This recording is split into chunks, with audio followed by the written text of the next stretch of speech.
Hi friends, ఈరోజు మళ్ళీ మీకోసం ఇంకో కారం పొడితో వచ్చేసాను. అదేంటంటే నల్లేరుతో చేశాను కారం పొడి. అది ఎలా చేయాలో వీడియోలో వివరంగా చూపించి మీకు అర్థమయ్యేలా చెప్తాను. నా వీడియో నచ్చితే మాత్రం లైక్ చేయండి, యూస్ఫుల్గా ఉంటే మీ ఫ్రెండ్స్ అండ్ ఫ్యామిలీ మెంబర్స్కి షేర్ చేయండి. ప్రాసెస్ ఇంగ్రీడియంట్స్ చూసేద్దామా మరి. చాలా చాలా ఈజీగా ఉంటుంది. కారం పొడి కూడా టేస్టీగా ఉంటుంది, హెల్త్కి కూడా చాలా మంచిది నల్లేరు అనేది. ఇలా ట్రై చేస్తూ ఉండండి. నల్లేరు వేర్లుని ఇదిగోండి, నల్లేరు ఉంటుంది కదా తీగ, దాన్ని నేను ఇలా ఎండబెట్టేసుకొని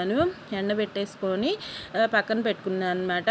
పచ్చివి అప్పుడు ఒకసారి పచ్చడి చేసి అది కూడా అప్లోడ్ చేశాను, ఆ వీడియో కూడా ఉంది, కావాలంటే చూడండి.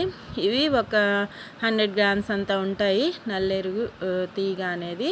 ఇంకా నేను బయటే ఉంచేసి డ్రైగా ఎండబెట్టేసుకున్నాను అనమాట.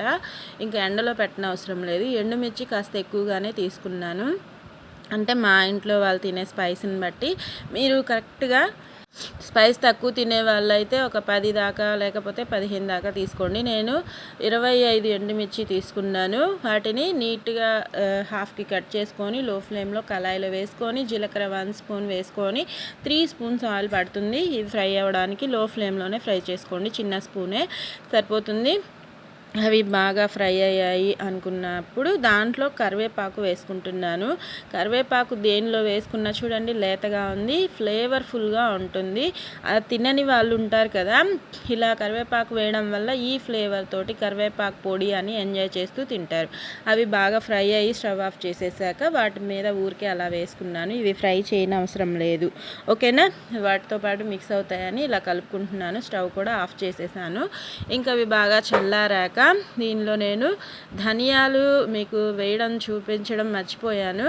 డ్రైగా రోస్ట్ చేసుకొని ధనియాలని పక్కన పెట్టుకున్నాను. ఫ్రై చేసేది వీడియో తీయలేదన్నమాట, మర్చిపోయాను ఆ క్లిప్ అనేది. ఇంకా ధనియాలు పెద్ద స్పూన్తో 2 స్పూన్లు వేసుకోండి, సరిపోతుంది. కొంతమంది చింతపండు వేస్తూ ఉంటారు కారం పొడులలో, ఆ ఫ్లేవర్ నాకు అంత నచ్చదు కారం పొడిలో చింతపండు అనేది, అందుకే నేను వేసుకోవట్లేదు. మీకు నచ్చితే వేసుకోండి. దాంతోపాటు తగినంత ఉప్పు వేసుకొని ఇంకా మిక్సీ జార్లో వేసుకొని చక్కగా కారం పొడి మిక్సీ పట్టేసుకోవడమే. ఇది మెత్తగా పట్టేసుకోండి, ఈ వేర్లు నలగాలి కాబట్టి, ఓకేనా. మిగిలినవన్నీ ఈజీగానే నలిగిపోతాయి.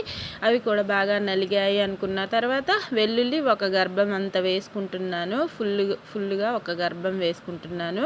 వేసేసుకొని అవి కూడా వెల్లుల్లి వేసిన తర్వాత కచ్చాపచ్చాగా పట్టుకోండి, బాగుంటుంది టేస్ట్. ఇంకా వేడివేడిగా దేంట్లో ఇడ్లీలో అయినా అన్నంలో ఫస్ట్ ముద్దతో అయినా తినండి, చాలా మంచిదన్నమాట. టేస్ట్ కూడా నేను చెప్తున్నాను, మీరు ట్రై చేయండి ఫ్రెండ్స్, అప్పుడే ఏదైనా మీకు అర్థమవుతుంది. నచ్చితే మాత్రం లైక్ చేయండి. ఇలానే ఆరోగ్యంగా తినండి, సంతోషంగా ఉండండి. Bye friends.